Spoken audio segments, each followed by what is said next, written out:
This conference will now be recorded.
Okay, so I believe we have everyone in attendance that we need from council. So I'm going to call this meeting to order, and I'm going to ask at this point if there are any additions to the agenda. Yes, Your Worship. I'd like to add crosswalks. Okay.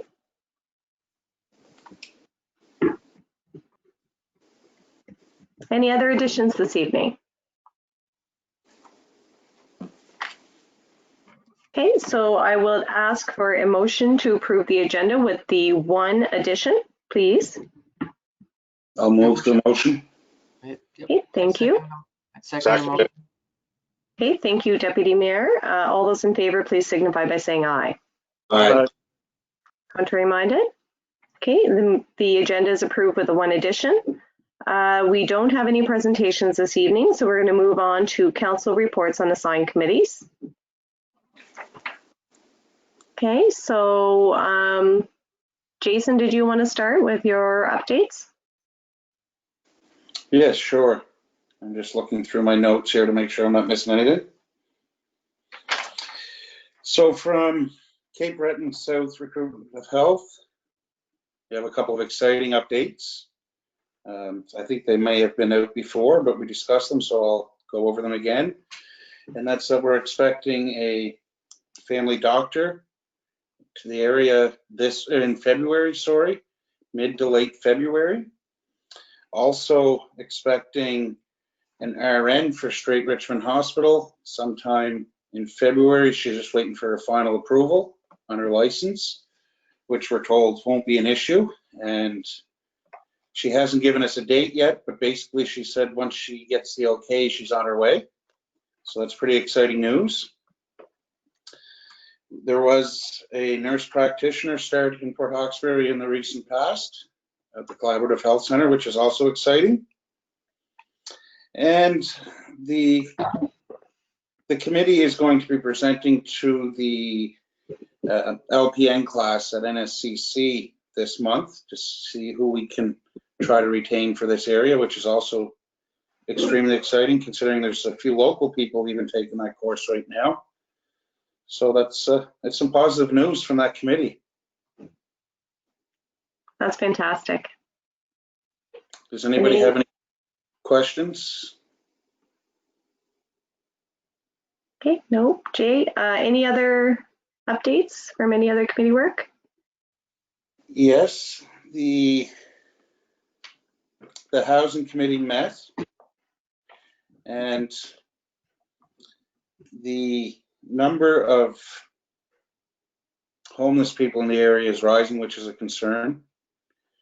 So we're looking at some possibilities of how we can help flatten that curve through the housing committee, or the housing committee. Brenda presented the housing survey to the committee with great response. And that's about it. That's really pressing from the housing group. And my last one would be the Eastern District Planning Commission. So in there, we found out that the budget was passed, and Antigonish Town wants to become a permanent member of Eastern District Planning Commission. And also, which is important to Port Hawkesbury and surrounding areas, is that we have surrounding municipalities who have attempted to create accessibility committees without great success. Now, the town of Antigonish has had great success, but there are a few surrounding communities or municipalities that would like to have Port Hawkesbury join in and have a group amongst the municipalities and come together and form one group, and may be able to have strength in numbers that way. So I believe that there will be a letter going out to Terry on this. Okay. Thank you for the heads up with that. Thank you. Okay. Huey, do you have any updates? No updates this time. Thank you, Huey. Mark?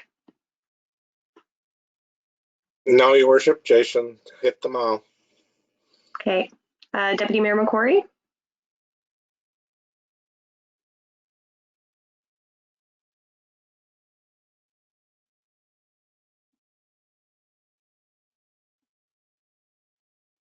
Okay.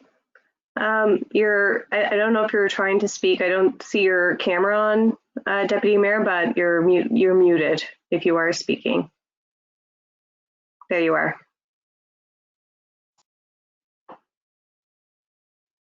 There.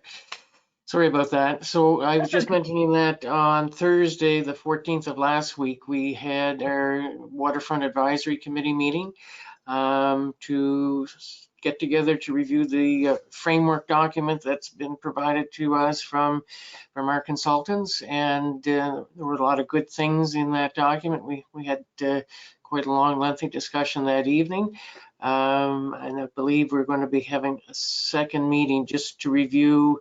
I don't think we necessarily covered all the bases that night, but we'll be meeting again. So there was also a meeting the same evening in the Eastern Counties Regional Library, and unfortunately it was a conflict and I wasn't able to get to that meeting.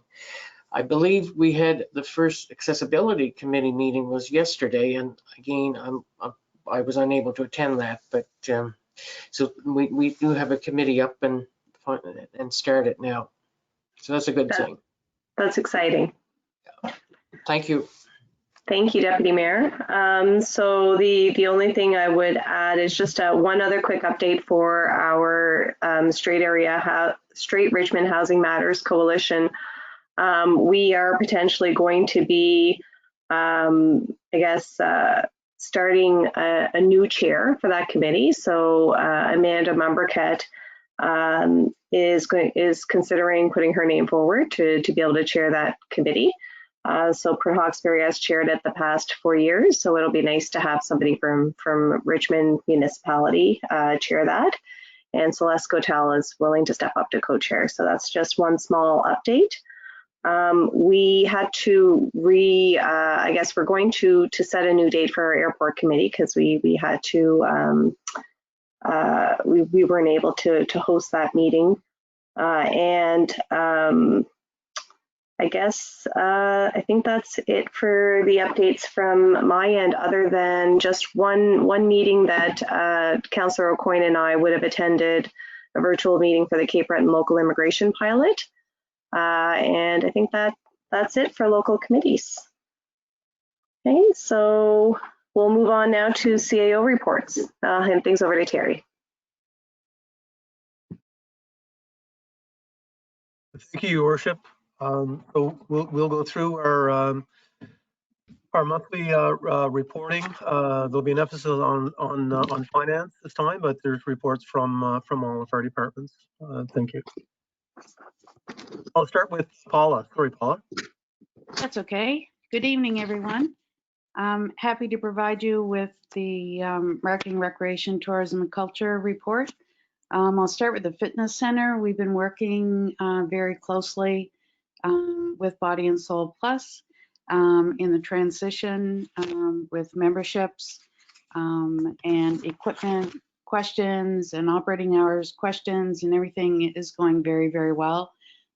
They've seen an increase in memberships, which is where you want to see it go. So everything seems to be going very well. We also work with them in the development of our winter flyer, so we were able to give them a little bit of promotion of their offerings. So that all went great.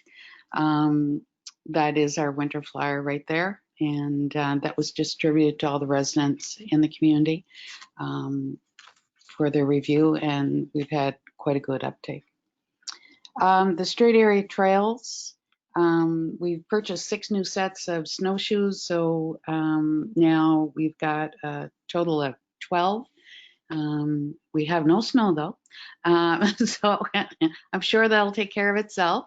But if anyone, there is some snow in the woods, I have to say that, but if anyone's interested, they just need to drop into the gym to rent them. And as a side note to that, we're planning our first night hike on January 27th. We'll be leaving from the Oakley Bagley field and going out to Tech and then coming back. So that'll be a lot of fun. And we purchased some headlamps for people who don't have them. We've also purchased a trail groomer as part of the trail expansion funding that we received. And this will make it much easier for people to be able to continue walking on the trails, as well as those who want to cross-country ski or snowshoe, and then you drag it with a snowmobile. So right now we're trying to solicit volunteers who happen to have a snowmobile and are looking for something to do.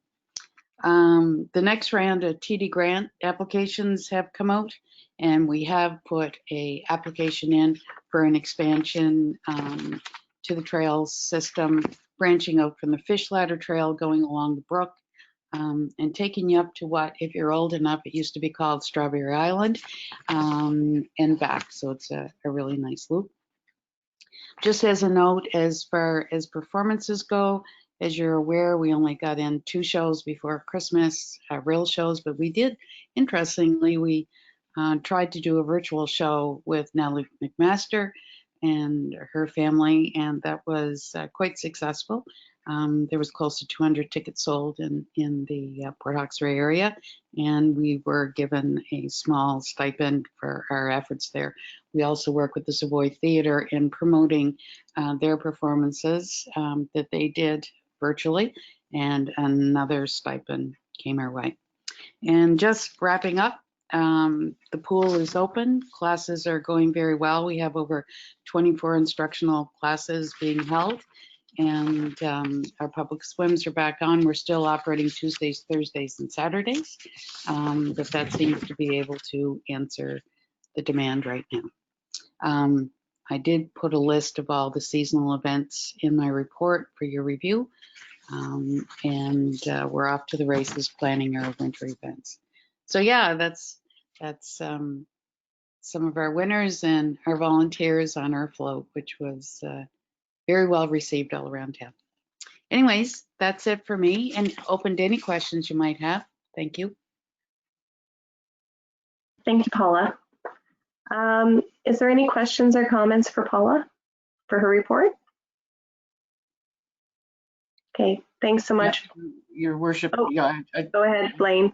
Yeah, I just want to make a comment that you know, the report shows that programming is very robust. There's an awful lot of opportunities for people to take part in a great variety of activities in the town, and just I guess kudos to Paula and staff that are able to pull these programs and together.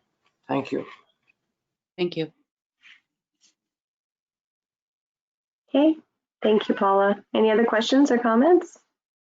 Just through you, Your Worship, just to echo what Deputy Mayor McCrory said, in these trying times, and we're able to put so much out for the public to partake in is a loud statement of the work being done, and it's not going unnoticed, and we appreciate it. Thank you. Thank you. Okay, back to you, Terry. Thank you, Mayor. I'm going to hand this over to Aaron. that will present a financial update, assessment, and budget process, and organic budget process. Thank you, Your Worship. So as part of your package, you would have received a financial update to the end of December, showing you our actuals compared to our 9-month budget. And also as part of that package, we had our annual budget as well. So tonight I'll go through those at a high level. Also look at high level projection of where some of the impacts of COVID, what they'll be to the end of the year, or where we expect them to be with the information we have right now. As well, I'll give you an update on the new assessment roles, the 2021 assessment role, which we'll base our 2021-22 budget on. As well, I'll go through an overview of our budget process from last year and ask council for feedback on that. As we move into another budget year, it seems like it was just yesterday we were having a conversation about this year's budget, but it's that time again. So next slide there, Terry, please. So first we'll look at revenues to the end of December compared to actuals, and I'll go over some of the significant variances. You would have the full details of this in your package, but at a high level, our assessable property taxes and other taxes were just about $60,000 above budget, primarily due to increased deed transfer tax, a Nova Scotia Power grant that we received that's based on 2 years past spending in comparison to other municipalities in the province. So that was a bit higher than we had budgeted, and that's why that line is a little bit higher. The grants in lieu of taxes, which is the next line, completely timing related. Typically that comes in towards the end of December, but we just received that funding on our grants in lieu in January this year. So that's only a timing difference. It's not a loss in revenue. The other area, so 2 over, the sales of services, and I think we're all aware, we're around $305,000 under budget to the end of December. COVID related, reductions to our civic center, our aquatics facilities, our events, our rentals. So we're $305,000 right now under budget to the end of December. The other larger variance is our unconditional transfer from government, which is the last column there. That's our equalization grant that we receive, and that's strictly a timing variance. So that came in January as opposed to in December. So next slide on the expenditures. So general government services, we're trending under budget by $150,000. A lot of that is timing variances, but some of it is due to delayed replacement of staff, reduction in council for a period of the year, travel and training like the FCM obviously didn't happen, and a lot of the training and travel that would typically be happening this time of year or throughout the year hasn't happened due to COVID. The other notable variance of $106,000 is in the wastewater line.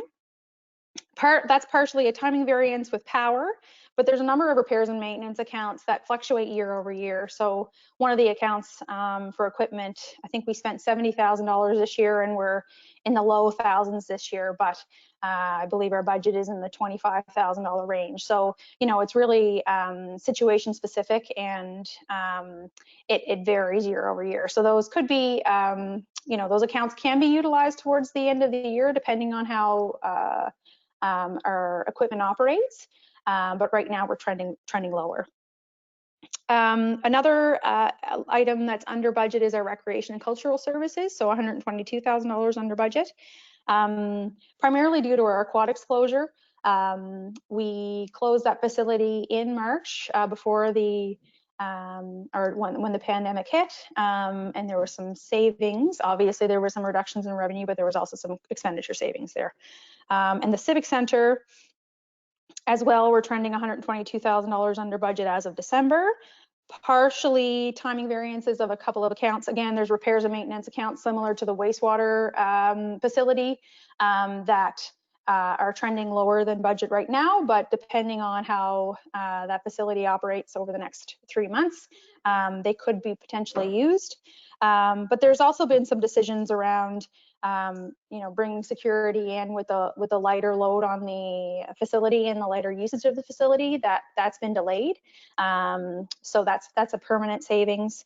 And there's, we weren't hiring extensive casuals just with the level of activity in the facility.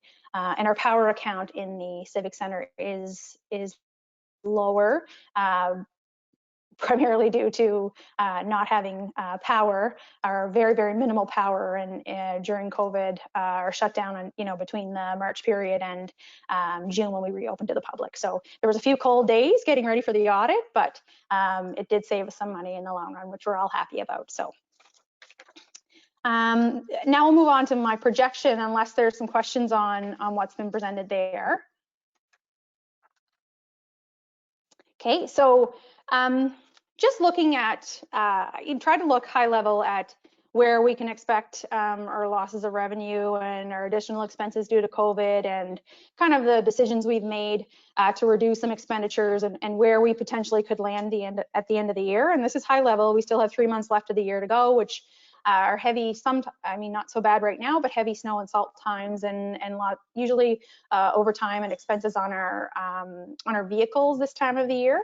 But right now, looking at kind of where things are sitting, we have lost non-tax rate revenue. So these are losses of monies that would be going to our reserves of $130,000 that we're projecting to the end of the year.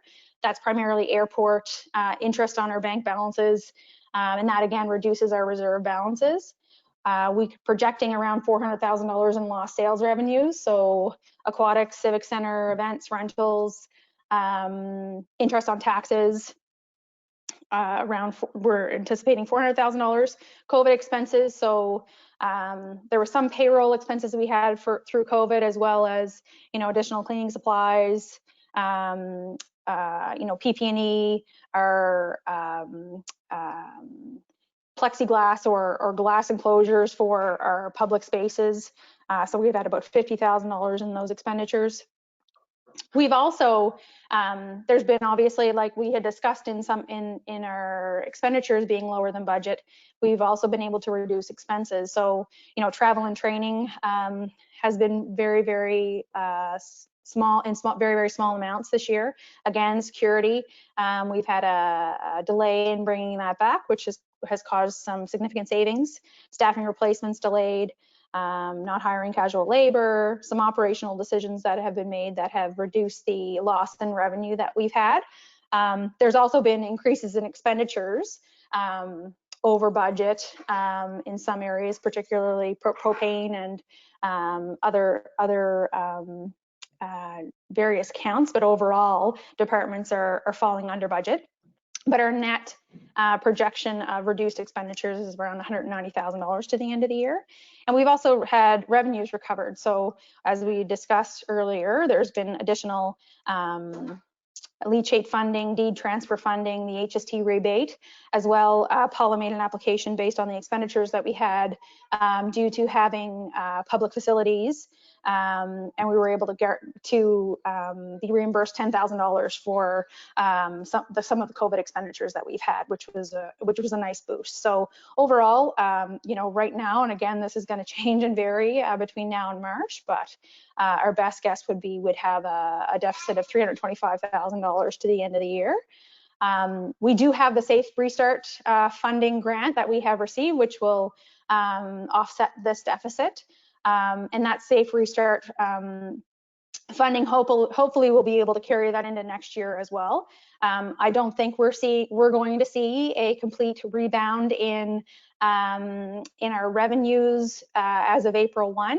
I think based on the vaccine rollout and how that goes and how comfortable folks are in being in public and coming and meeting and celebrating, and will really, time will tell how that will impact us. But I think, thinking about potentially, saving some of that Safe Restart grant to help offset some of next year's expenditures might be a good plan for us.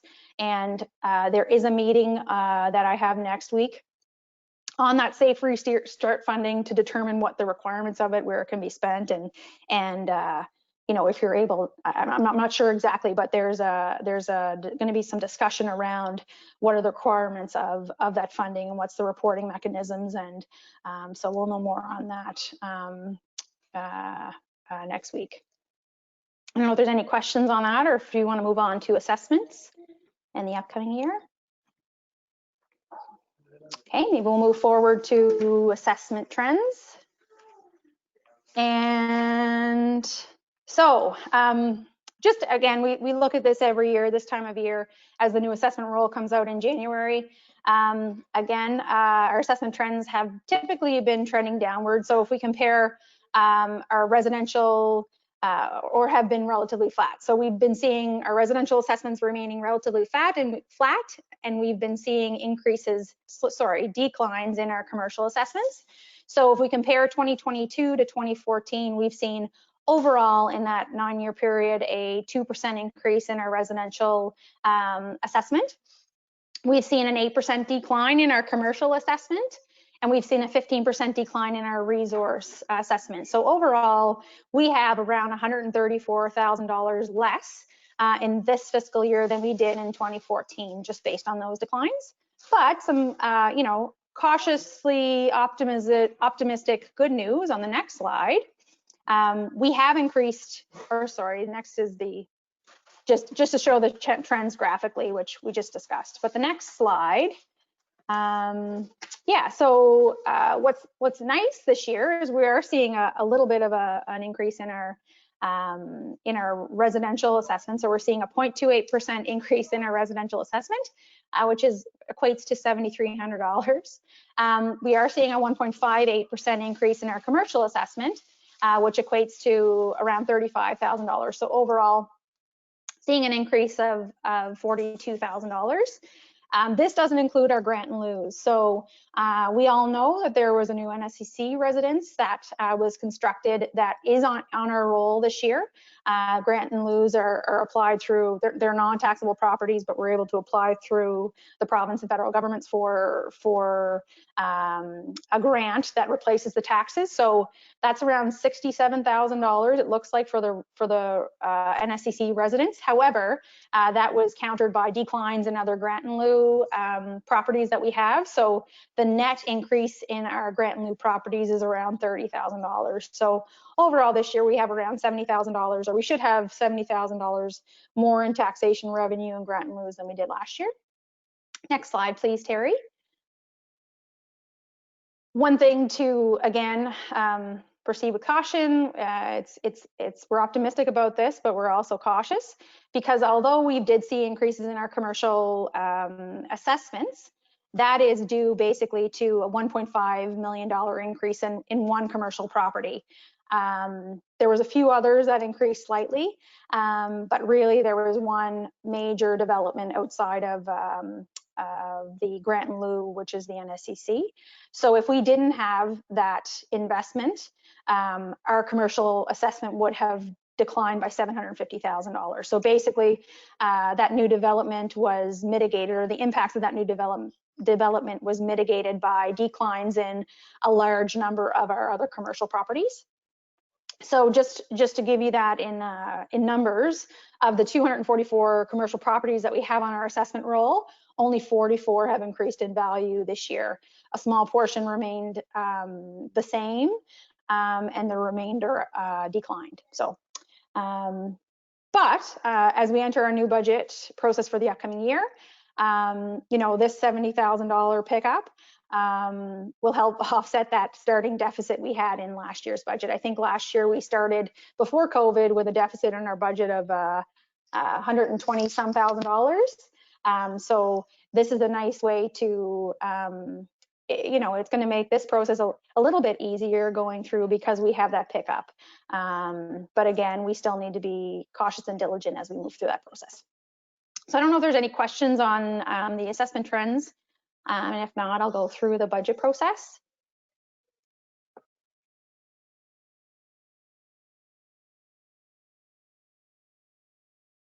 All right, so just the budget process. I'm just going to go through the budget process we had last year, and then ask for some feedback from council on the process for the upcoming year. So last year in January 2020, we did, as we are tonight, a review of the budget process with council at the committee of whole to provide an opportunity for feedback for the upcoming year's process. In February 2020, council and CAO had a priority setting session where they had some open discussion on their priorities for the upcoming year. On March 12th, 2020, there was a delivery of the first draft of the 2021 budget to council and staff. Next slide, please. Then through March, April, and May, we sat down and that's when we had our virtual council and staff budget deliberations. And then we had a public meeting June 2nd where the budget was ratified. So a pretty smooth process considering, excuse me, it was virtual last year, but just looking for some suggestions and discussion around the process for the upcoming year. So wondering if we want to have a different ratification date as a goal. We have been, aiming for that first public meeting in June, but potentially council are looking to have something earlier. Wondering if you want to have not necessarily a deadline, but a soft deadline for consideration items, so both capital and operating for both council and staff, so that each item can be given the same level of consideration. So, whether that be end of March or sometime in April, to kind of get all those items that we'd like to consider on the operating and capital side, to be able to vet those against the other items in the budget and prioritize and have all that information, through the remainder of the deliberation process. Or is there a goal for number of meetings? Are we looking for a similar number of meetings, or less meetings, or more meetings to solidify our operating or capital plans? And are we? I'm just wondering if if we'd like to set a regular scheduled budget meeting potentially before the public or the committee of whole meeting, or if the ad hoc meetings are work better for council. So just looking for some feedback on that. Thanks, Erin. I'll open up the floor then so Erin can get some feedback. Huey, did you want to go first? Yes, Your Worship, thank you. Through you to Erin. I think last year was, we did it at June, we ratified it in June. And I think the schedule last year worked well. I mean, I think if we can copy that and get it done by then, I think I'd be satisfied with that. Thank you. Thank you, Huey. Great. Okay, Mark? Yes, Your Worship, I thought last year went well. Only one suggestion maybe the council might consider would be if we had a day that we could schedule to go in and work on the budget with Erin and Terry, where if every councillor was available for the day, like spend some real time at it, and then that would move the rest of the meetings a little quicker. Just a suggestion, Your Worship. Kind of like a workshop, budget workshop. Yes. Okay, thank you for the suggestion. Okay, Council or Deputy Mayor McCrory? Yes, Your Worship, I think that's a good idea that Councillor McIver has mentioned. I personally would like us to try to see if we can move the ratification date up earlier than June, and preferably to do it for our public meeting at the 1st of May. Okay, thank you, Deputy Mayor.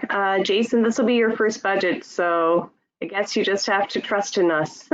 I put all the trust in the great team. There we go. Erin, any other questions or feedback you require?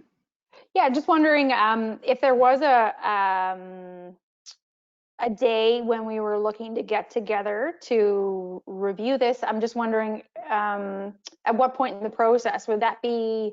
Early on in the process, or kind of when we're getting closer to when we have all the information and are getting closer to a ratification, so that we can we can air out all of our questions and whatnot. I'm just trying to get some timelines on that. Sure. Mark, what were you envisioning in terms of a workshop? Like start like a kind of a launch workshop? Well, it could be a launch where, I guess, where each counselor has his input into it and really dig in, and then allow Aaron to put it together, and then that would let us know where it is. And then the rest of the meetings, we could kind of say, okay, we can do this, we can't do that, and that type of thing. Just to, I guess in the past, I call it a wish list from each department. And I mean, it may be way over budget, but when we sit down the second time, like Aaron has it all compiled and what it's going to be, and council discusses what should be the priorities. And then we fine tune. Yeah, the first part of it is usually takes the longest. And I think if we spend a day at it and allow Aaron to compile all that information, we can move a lot quicker later on. Gotcha. Is that helpful, Aaron? Yeah, I'm just wondering, so do you still see yourselves moving forward with kind of a priority setting session with the CAO in February, which I think is what happened last year? Yeah, I think so, Aaron. Maybe we can make it a bit of a workshop setting so that we have the opportunity to prioritize. I guess, Mark, you're thinking that we all want to kind of put our we want to entertain the wish list of all of the staff in the different departments, and then council will bring forward their ideas as well and have that all on the table and digest it in, I guess, a workshop day. And then that gives Aaron and Terry some direction, and then we start the fine tuning process. Is that what you're thinking? Yes, Your Worship, rather than have it little separate meetings where Aaron has to go back and reconfigure and come back and report and we talk.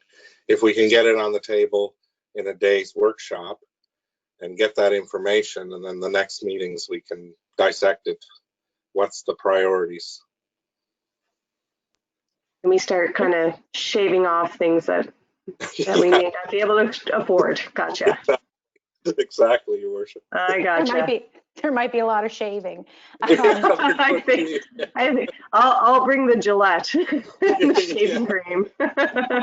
just wondering. So do you see this though after the first draft goes out? So after you've been able to see kind of with the typical escalators that we don't really control and where things are at. Do you see that happening after you have that first draft or before?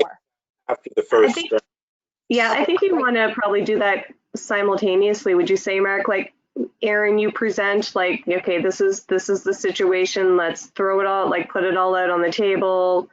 And I think that I kind of see that as part of the workshop. Would you say? What does council think? Yeah, I agree. Yeah, we want to know where we're at the time that we, I guess, talk about, the budget and see what staff would like to see included and that sort of thing. Yes. Any other comments or questions from council? Aaron, any other feedback you need? No, I think I'm good. And I think I understand that we kind of go through our similar process. And then after the initial draft, we have we come together as CAO and myself and council and have a longer workshop before we kind of continue down any path. So yeah, I think that's good. Thank you. And if all goes well, Deputy Mayor McCrory's suggestion was to see if we can, I guess, check off all the boxes with budget and ratify it in May. So yeah. So is there anything else, Aaron, with regard to the finance? That's it. Thank you. Okay, so I think Terry is probably going to call on Jason next. Yes, Your Worship. I'd ask Jason to present the engineering and public works report. Thank you, Your Worship. Good evening, everyone. In your committee of whole package, we provided an update on a lot of the initiatives we have ongoing in the department right now. So typically, we'd provide you with the traffic sign report as seen in your package. Again, very typical speed numbers that we've seen along Reeve Street. The radar sign has since been moved to adjacent to the dental group building on Reeve Street Hill for eastbound traffic. So that'll give us an opportunity to have some good comparison numbers to when the sign was placed there a while back. Moving on to the next slide. The water treatment plant tank recoating project is well underway. We're actually expecting to finish up the painting process and tear down of the enclosure areas by the end of the week this week. So according to water treatment plant staff, we were told that the last of the coating application work happened this afternoon, and based on our inspections of the work so far, we're extremely pleased. And once that's finished off, to be a cure time for that coating of approximately 10 days to 2 weeks before we'll put that tank back into service.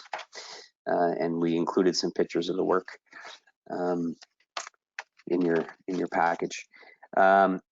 The Municipal Asset Management Program through the Federation of Canadian Municipalities, we've, as you know, we've been successful to proceed with a computerized maintenance management software project in partnership with Land Info Technologies. So that is a funded project that we've undertaken, and we had our kickoff meeting with the project team on January 13th. So very excited with the group of people working on our project. It's going to be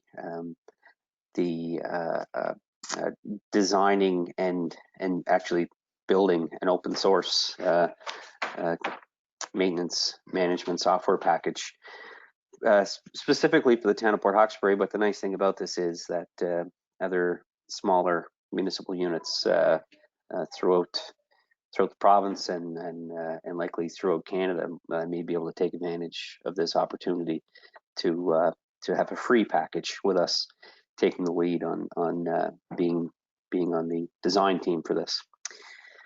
And it'll be specifically tailored towards municipal units our size. So that project is well underway as well. Wanted to put some information along with our public education efforts for our winter snow removal and ice control. So in order to make life easier for our public works employees to keep our town's streets clear during the winter, we're really trying to educate residents to please stay off the streets during the hours of 1 a.m. and 7 a.m. and especially during snow events, just so we don't have to plow around parked vehicles. And yeah, there's some examples in the slides. Additionally, highlighting some of the slides from Nicole Latimer's information in the agenda package, summarizing the diversion rates over the last number of collections, with a special acknowledgement for the January 11th and 12th collections, where the town of Port Hawkesbury residents reached a diversion rate of 50.53%, which is a very nice accomplishment. And essentially, we've sent more organic waste to Guysborough than we did garbage for that collection period, which is amazing, really. So that's something to be proud of. Next slide. You can move on to the next slide, Terry. Thank you. And that this chart just shows the graph. Shows a graph of the diversion tonnages for the last number of months. Moving on, our Christmas tree chipping program was conducted in January, and I think residents were well served by that program once again. And we wanted to put in some examples of some public education pieces that Nicole has been working extremely hard on lately to help residents with the transition from black bags to only clear bags, and the work that she's been doing in cooperation with the garbage hauling contractor to inspect and tag bags at the curb, which is shown here. So we've had quite a bit of feedback from these tags. People like getting the notices that they've done a great job, and they certainly appreciate that we're trying to coach them in their sorting practices and help them for future collections. And lastly, a brief summary of the December activities for our public works staff was included. Thank you very much. Be happy to field any questions. Thank you, Jason. Does anybody have any questions for Jason? Jason Aucoin, go ahead, Councillor. Not so much a question as a comment. Just want to give kudos to the Public Works through you, Jason. Last week, I got a call from a resident in the trailer court about a water break. Touch base with Jason, and in a very short time, the men were out there fixing the water break. The next day, I received 3 phone calls from residents in that trailer court saying how happy they were, how quick the town got there, and how quick they got it repaired. So kudos to the Public Works. Thank you very much. I'll pass that message along. We have an extremely dedicated staff. It's been a tough couple of weeks, to be honest, but our employees are doing a fantastic job maintaining the infrastructure for the town and picking away at some other initiatives that we're lucky to be able to take advantage of, given the cooperative weather in January so far. Thank you, Jason, and please pass on to the gentleman in Public Works that council is certainly thinking of them, and we don't have an acknowledgement section on our committee of the whole, but I know we are all missing Jimmy Dorton right now, and we still have our flags at half-mast, and we will acknowledge him at our public meeting coming up. Anyway, but I don't want to speak for council, but I'm sure they're all in agreement that we are certainly all thinking of Public Works and the entire staff complement. It certainly has been a rough week. Okay.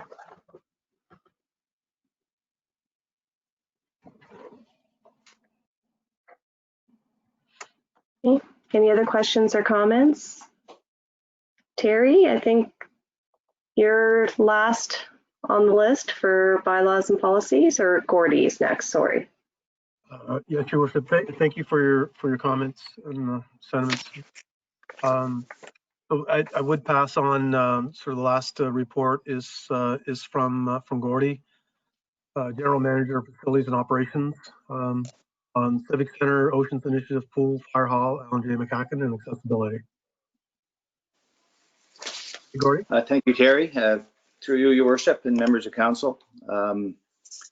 Brief report this evening. I'll start with the Civic Center. As been mentioned, our gym and our arena and our meeting rooms are open following current Nova Scotia public health guidelines.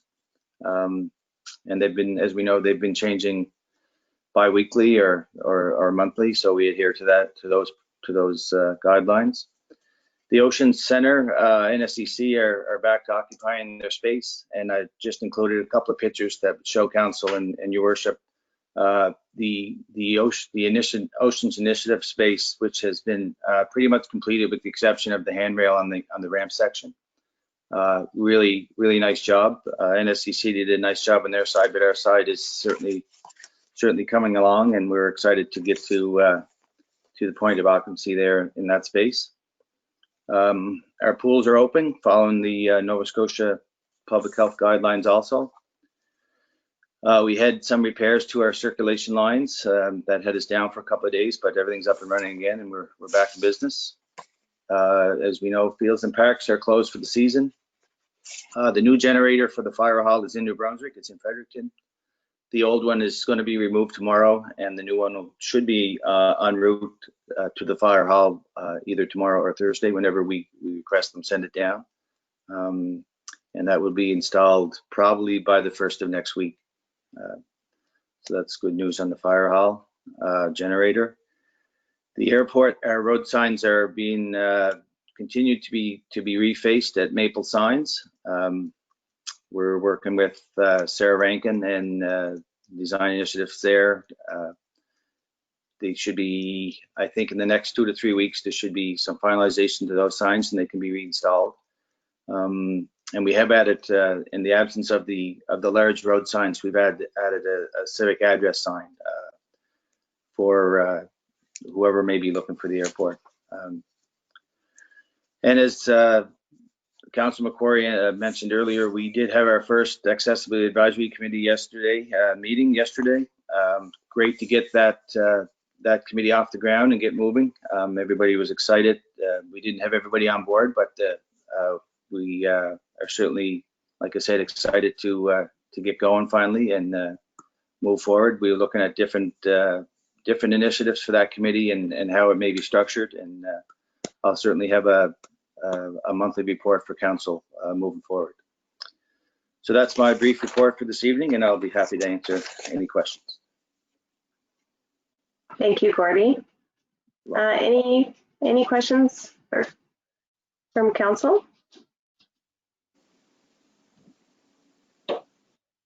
Okay, Terry?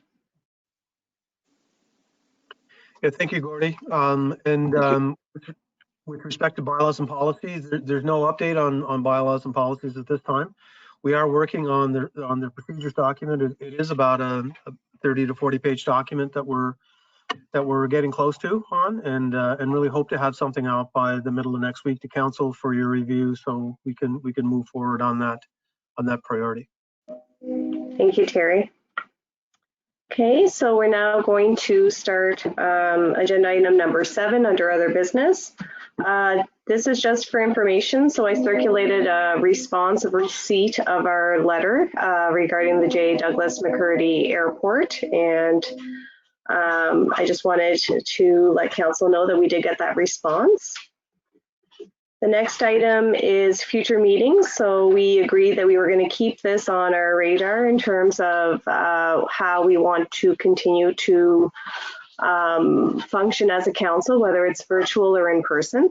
I would just like to ask council that as a chairperson, it really is helpful if you use your cameras when we do have public meetings, particularly for our public meeting, not so much for committee of the whole, but for a public meeting. I would ask that if we are going to continue to conduct our council meetings in a virtual format, that you please use your cameras.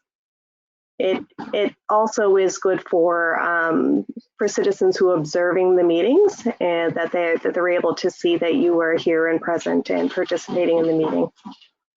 And that's one request that I put forward to council. Did anybody else want to comment on the, I guess, virtual versus in person? Councillor O'Coin? Yes, thank you, Your Worship. Thursday night, as Deputy Mayor McQuarrie alluded to earlier, we had an in-person and combined with virtual meeting.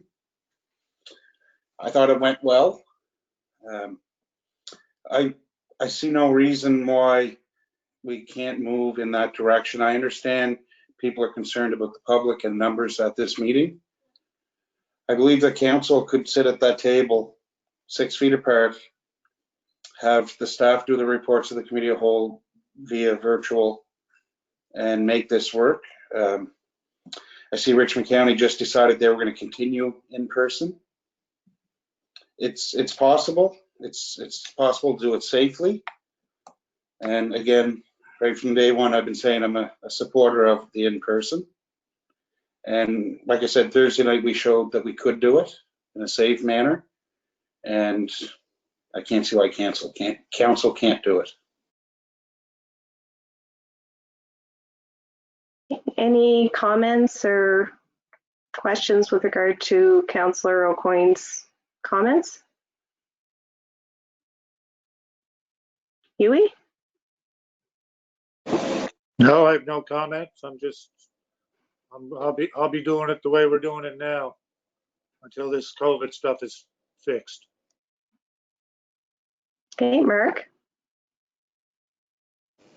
Yeah, the only concern I have is like our meetings are public, and I guess with the council and CAO and finance director, if there was a way to ensure that the public would do it virtually.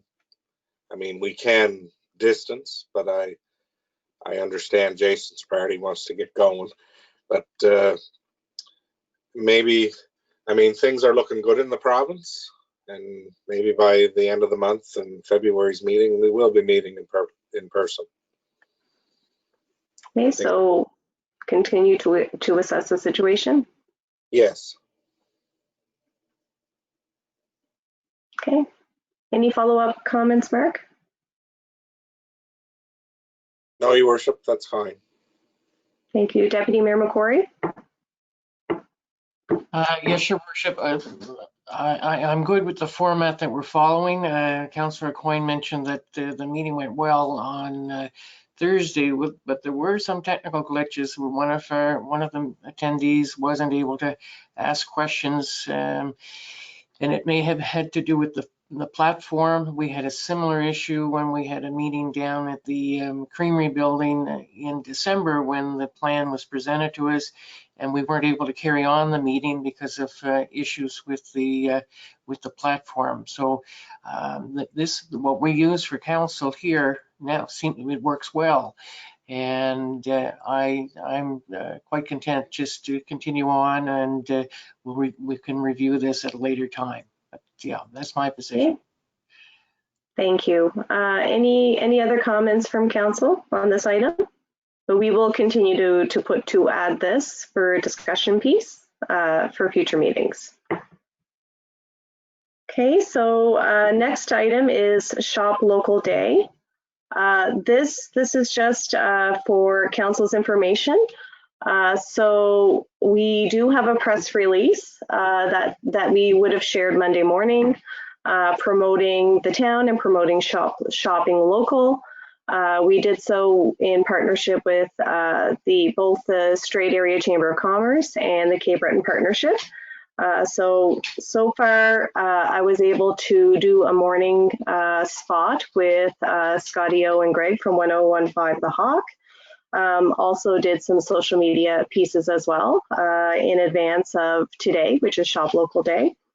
And so far, hopefully, it's made a little bit of a difference. I feel like this time next year, we can probably ramp this up a little bit more with some more promotion.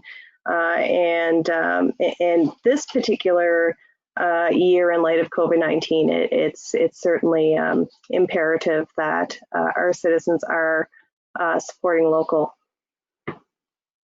Okay, any questions with regard to any of the updated information provided? Okay, the next item is the housing survey update. This again is just for information. I would have circulated the final draft of our housing survey. I also circulated a press release that was prepared by the Cape Breton Partnership that will be released on Friday. Also Friday will be the date that we will begin to promote the online survey to gather up the data. We're also going to be printing out hard copies that will be available at the town hall. And we can also provide copies as well if there's particular organizations that would like to distribute copies. So I know Fresh Start Peer Support has expressed interest in having some hard copies to have filled out at his establishment. And anybody else who would like to have some hard copies, we can certainly provide those. So if council has any questions or comments, I can take those at this time.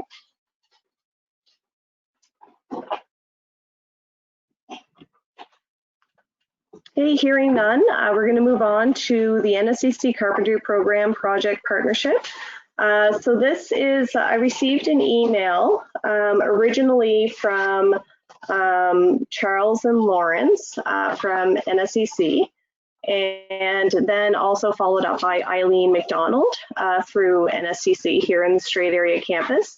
The idea they'd like to put forward to council is their second year carpentry students the department is interested in having their second year students build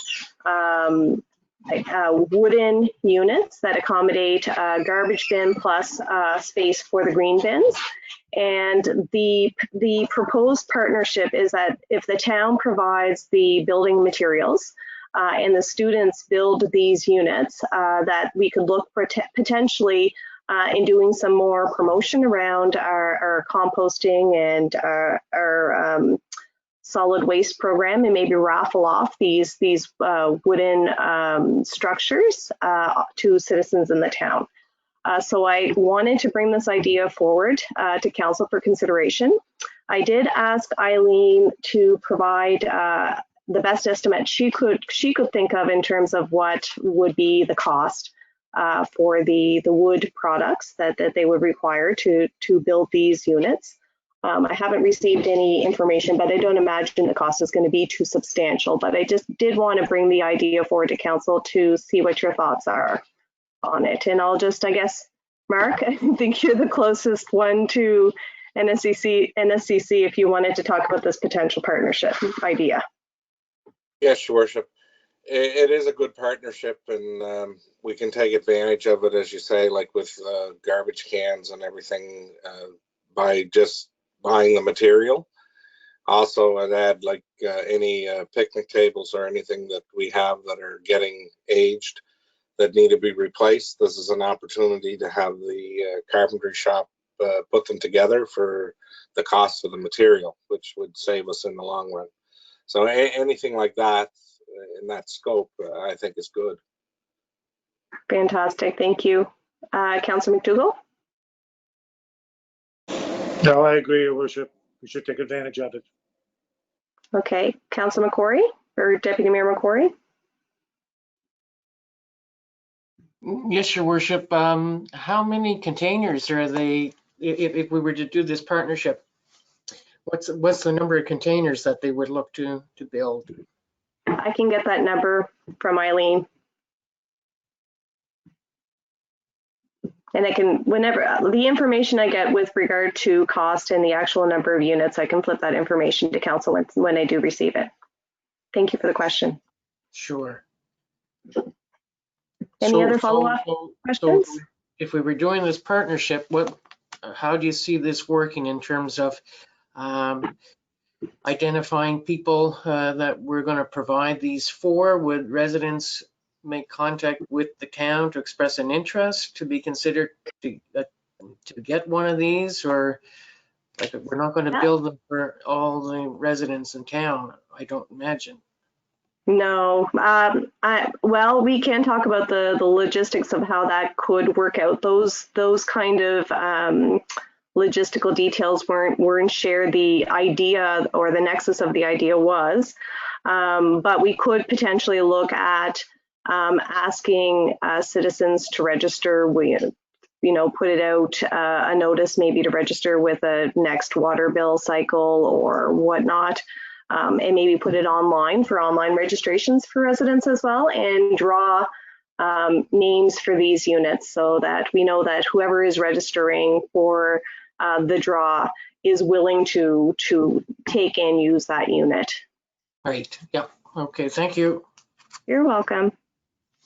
Councillor Aucoin? I think it's a fantastic idea. I think it's it gives the students at NSCC a chance to display the skills they've learned over the last year or two at NSCC. And the only thing I would caution of is that we look at pressure treated lumber for the garbage boxes. That's the only thing I would suggest, but I think it's fantastic. And it gives, like I said, it gives the students a chance to show their craftsmanship and something to be proud of. Fantastic. So I guess hearing such positive response from council, does council feel comfortable with me giving a tentative agreement with via Eileen, just as for her to pass that on to the NSCC carpentry facilitators? Is that okay with council? Yes, sure. Yeah, Your Worship. Okay, perfect. Thank you so much. Okay, Terry, did you have anything to add to that item? No, Your Worship. No, I'd be glad to help with working through the logistics and looking at the demand and hopefully, as Councillor McIver has mentioned, there could be a partnership with around picnic tables and some other items that are needed in the town that we can move forward on. Absolutely. So when I respond to Eileen McDonald, I'll CC you and Aaron in the email as well, and then we can kind of start to flesh out maybe some other future ideas and how we can partner. Thanks, Great. Terry. The next item is Council Advisory Committee appointments. I'm going to hand things over to you, Terry, for that item. Thank you, Your Worship. So we have advertised for volunteers in our community to serve on our committees. So I have sent a list of volunteers that have put their names forward, and I was looking for, and we prepared some summaries, and at the end of the day, we're looking forward to a recommendation to review this for a motion to approve committee members for council. The lists are not 100% complete, but will be complete prior to our February public meeting. So I would like to go through our committees and who is volunteered and what the recommendation at this point in time for the committee makeup would be. First committee, these are town committees. So the first committee reviewed its accessibility. This committee has been approved already by council. And we are very fortunate with the number and the quality of applicants that we have for this committee. We have volunteered to create a joint committee with our neighboring municipalities, and that's really where that came from. And we look forward to I'll certainly be meeting with CAOs on looking at the makeup of that overall committee. But our committee, because of its success, specifically with respect to the volunteers, will be playing a significant part on the regional committee as well. So I just put that forward for just as information. Beautification, we've had one volunteer already. So we have our existing committee members, Don Chisholm, Nancy Cluett, Lynn Gillis, Sharon Ryan, and we'd be adding Vicky Piercing. I will say that we haven't confirmed all of the existing committee members will serve. We're just waiting for the response at this time, but that's our hope. Economic development, a brand new committee with lots of interest shown in the community. So we have Ian Langley, John Ouellette, Missy McDonald, Terry Taylor, Ashley Taylor, Kevin McCachran, and Michelle Tabinski have volunteered for Economic Development Committee. Our councillors in that committee are Brenda Chisholm Beaton and Mark McIver. And the recommendation is all of those that have applied. Plus, we're asking that our CB Wren Economic Development Officer be included on that team as well as staff and as staff representative, and I would sit at least initially on as a staff member on that committee. We do have to create a terms of reference for the committee. And it would be the intention that we would put out a draft terms of reference prior to our February committee of whole prior to our February public meeting for review of council as well. Financial audit, we do not have a volunteer for financial audit as of yet. The recommendations is our existing committee, which is Jim Davis, Julie Marchand, and Larry McKeegan, with their councillor appointments, Mark McIver and Huey McDougall. We will be looking for at least one more volunteer for that committee. So we'll be recruiting for that committee over the next 2 weeks and taking that firm recommendation to council in February. Housing, again, great turnout as far as volunteers coming forward. We have Maggie McDonald, Sherry Taylor, Isabel Hudson, John Boucher, and John Ouellette. And our councillors on that committee are Blaine McCory and Jason O'Coin, to round out our volunteers and our council appointments. And again, initially for staff, I'll be serving as staff on that committee. Planning Advisory Committee, we've had one volunteer, that's Greg Culp. And our council appointments are Jason and Blaine. So the recommended community members, we have 2 returning members who have volunteered to return. That's Bruce Latimer and Michelle Tabinski.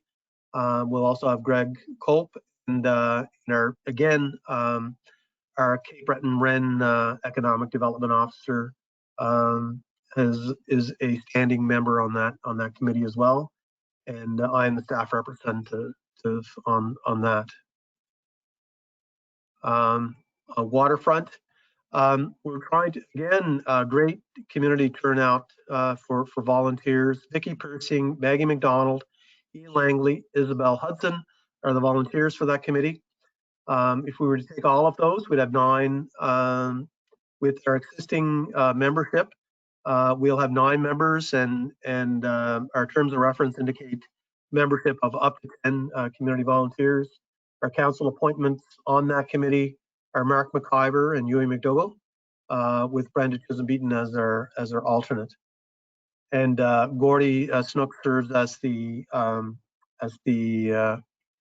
our staff representative on that committee, and I typically sit there with him on that. Just on staff as well, because we haven't mentioned it, just on accessibility, staff representative is Gordy Snook. Beautification staff is Gordy Snook as well. Of course, on financial audit, the staff representative is Aaron McCacken. And on planning advisory as well, I'll be asking Jason McMillan to sit on that as an ex officio staff rep as well.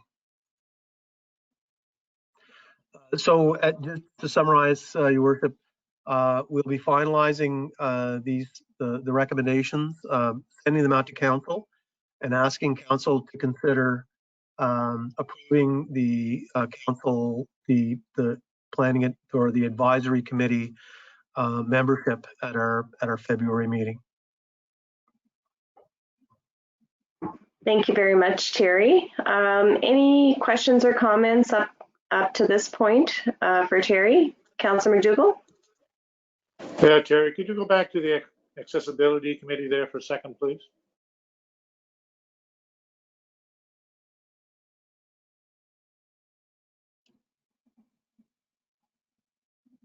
Yeah, okay, thank you. Did you have a question, Councillor? No, I didn't know. I didn't realize there was a meeting today, I guess, and I didn't realize that if Blaine couldn't make it, I could have made it probably. That's all right though. Yeah, I think the meeting was actually yesterday, and Blaine did attend, but Brenda wasn't able to. But thank you for that, Councillor, because yeah, that's certainly something we should be well aware of. So I'll be sending this. We'll send the package out, the slides out, because some of this information is a bit new from the package that we sent out, so that you can have a closer look. And I really would like your direct feedback on this, in case there is a community member that we've missed, or someone that you know that wants to move forward prior to making our final recommendation for these committees. Any follow-up questions, Huey? No, just I apologize for that. I thought Blaine said earlier we missed the meeting today. It's my mistake. Sorry. No worries. No worries. Any other comments or questions for Terry with regard to these committees? Through you, Your Worship, to Terry.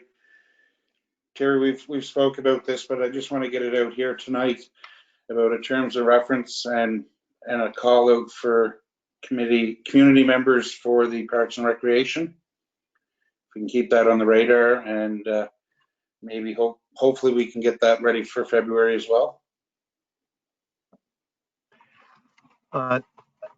Through you, Your Worship, we can certainly do that, and we may be looking for more volunteers if we don't have any, for other committees if we don't have some success with recruiting. That's great. Any other follow-up questions? Okay, we're going to move on then. Thank you, Terry, for that. So we do have a request that came forward from Damien McGinnis for a housing social enterprise letter of support. I know that Damien has expressed interest in coming to present to council with regard to his, I guess, his social enterprise with regard to housing for rural Cape Breton. So my suggestion to council would be to have him present to us in advance of agreeing to writing a support letter, so that we're kind of all on the same page with where he is. And then we can, you know, if we're all happy with the presentation and council wants to write a letter of support, then we can do so. That would be my recommendation to council. But of course, I'm open to any suggestions. If you want me to write a support letter in advance of the presentation, I'm happy to do so as well. Yes, Your Worship. I think it's a good idea to have Damien come and do a presentation to council before we write a letter of support. Thank you, Deputy Mayor. I will echo Deputy Mayor's comments as well. Okay, Councillor McDougall. I agree, Your Worship. Okay, Councillor McIver. Agree, Your Worship. Okay, so maybe we can have Terry extend an invitation for him to present. Do we have room at our February meeting, Terry? I believe so, Your Worship. I'm not aware at this time of another commitment. Okay, so perhaps he may be able to come and present, and you know, and then we can consider writing a support letter at that time. Thank you. Thanks. So the last item is just a very brief update on, I know I've been providing some written committee updates. I haven't submitted one for this one, primarily because we haven't had a whole lot of meetings in the month of January to report on. So I just wanted to give a quick update on the REAP project that I am participating in. It's a regional project. REAP stands for Regional Entrepreneurial Acceleration Program. Just wanted to let council know that this will be launching this time next week, and I'm happy to continue to bring updates to council with the progress. It's a 12-month program, so I'll continue to keep council plugged in on that initiative. And we do have one approved addition. So Councillor McDougall did ask to add sidewalks, so I will hand things over to you at this time, Huey.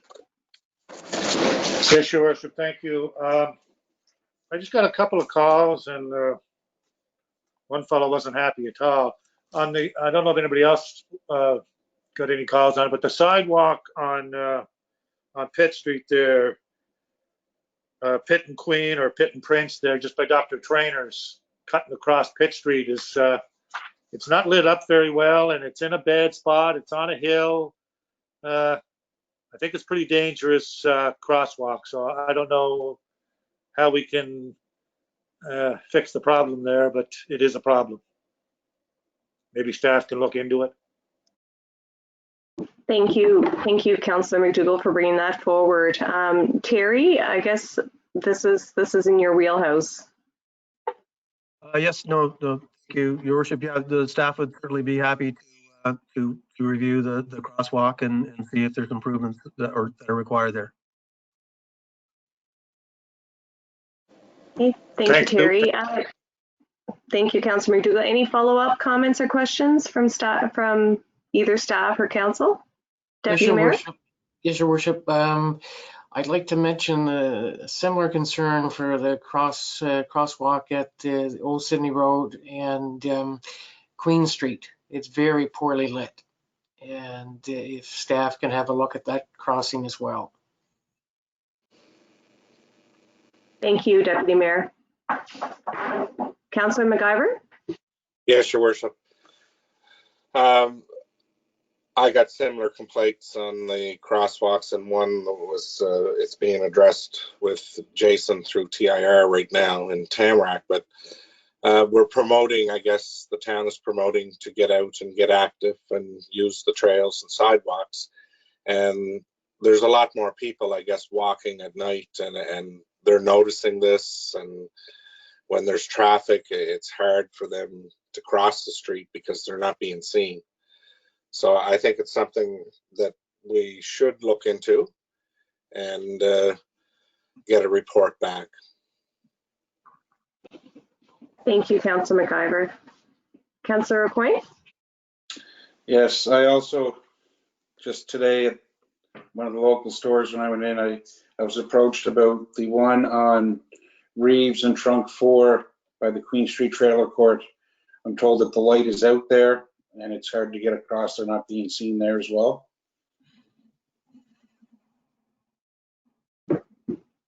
That's great. Thank you, Councillor Aucoin. It's good to have all of the feedback for Terry and for Jason to be able to take a look at those intersections and crosswalks and see how they can be improved and made safer. Any other follow-up questions or comments? Okay, thank you so much, Councillor McDougall, for taking that forward and adding it to our agenda. Okay, so with regard to future meetings, our next meeting is coming up the first Tuesday of February, which is February 2nd, and followed by Committee of the Whole, which is February 16th. For your information, and a motion to adjourn, please. So moved. Okay, thank you, Deputy Mayor. Do we have a seconder? Second. Okay, thank you. All those in favor, please signify by saying aye. Aye. Aye. Contrary minded? Okay, the meeting is adjourned.